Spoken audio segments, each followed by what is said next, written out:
நிராதர பிரபஞ்சோத்பத்தி நிமித்த காரணன், வேதத்தின் நாயகன், வேள்வியின் தாயவன், முறையாகம பொருளவன், முத்தமிழ் ஆனவன், நல்லூர் கம்பசாமியார் பரியேறி வாரா.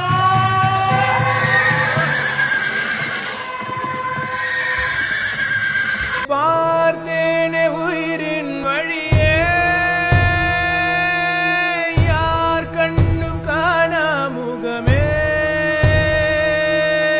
கல் என்று நினைத்தேன் உனையே,